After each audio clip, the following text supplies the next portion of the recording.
Now, the final thing I have to share about this, and then we're going to be closing for the break, is the meaning of this. And this is a very mysterious symbol, which, you know, you've heard all sorts of explanations for it, but I'm going to give you the Masonic Illuminati inner meaning of what this means tonight.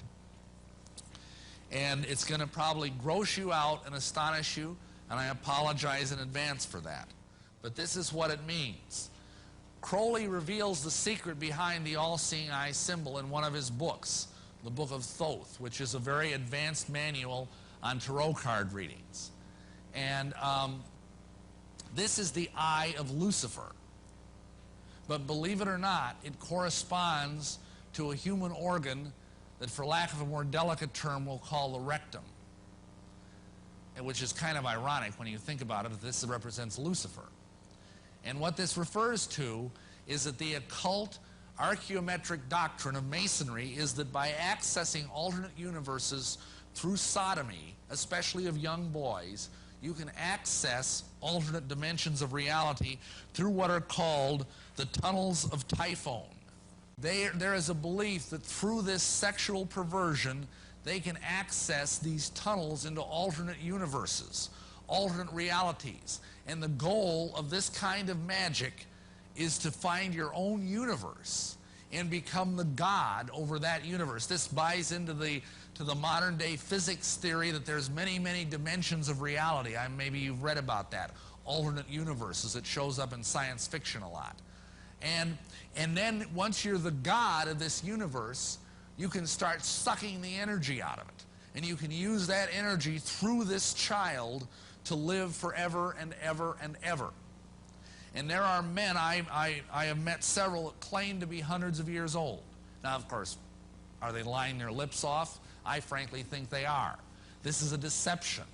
I mean, this is such a problem that we are actually, I now know of 5 national support groups that are helping people that are survivors of Masonic ritual abuse. This is that serious a problem. And let me tell you something else. The other 95, 96, 97 Masons have an even bigger problem, because the spiritual headship over their organization trickles back down to this monster. And because of that, even if they're good men, even if they don't know about this, you know what happens?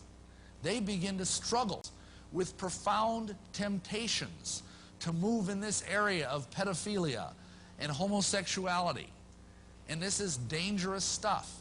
I mean, this is spreading throughout the world like a plague. We have organizations like NAMBLA, the National Association of Man-Boy Love, which their slogan is sex before 8 or it's too late. And they're trying to lower the age of consent to 8 years old. And all of this can be laid at the door of this occult monstrosity. If you're a Mason and you're in an organization with this kind of spiritual headship, this is all around you and you don't even know it. It's like a fish swimming in polluted water that's full of spiritual sewage.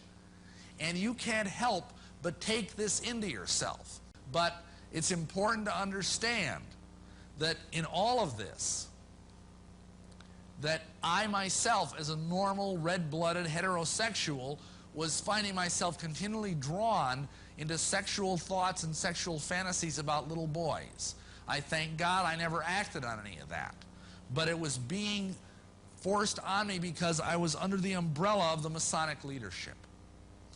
And it is really a very tragic thing, but it is very real, this kind of headship. He had so many Masonic degrees that you could fill up 5 pages of a book with them. This guy was probably the most highly honored Mason in the world. And he was also the most dangerous man of the 20th century. And he began doing rituals to bring forth this crowned and conquering child. And he began to start what he called the cult of the fascinating child. And in doing this, he uncovered, without knowing it, the royal secret of Masonry. And what happened was, a gentleman came knocking at his door after he published a book. And in this book, it was a book of poetry, And in the book, he had made an allusion to something. And this guy, his name was Theodore Royce. And this Theodore Royce told Crowley that he had given away the greatest secret in occult history. And Crowley said, "What do you mean? I don't even understand it." So the guy promptly initiated him on the spot to the 9th degree of the OTO and then explained the secret to him. The secret is that as a Mason, you are promised immortality. If you go to a Masonic funeral, you will hear them discuss the immortality issue. You will hear them promise that they will go to the celestial lodge above and live there forever. Where do they get their promise of immortality? Simply, the secret that Crowley uncovered, probably through demonic intervention, is the secret that this immortality is conveyed through tantric sex magic. And the kind of sex magic that we're talking about here, unfortunately, is a sexual violation of a little child.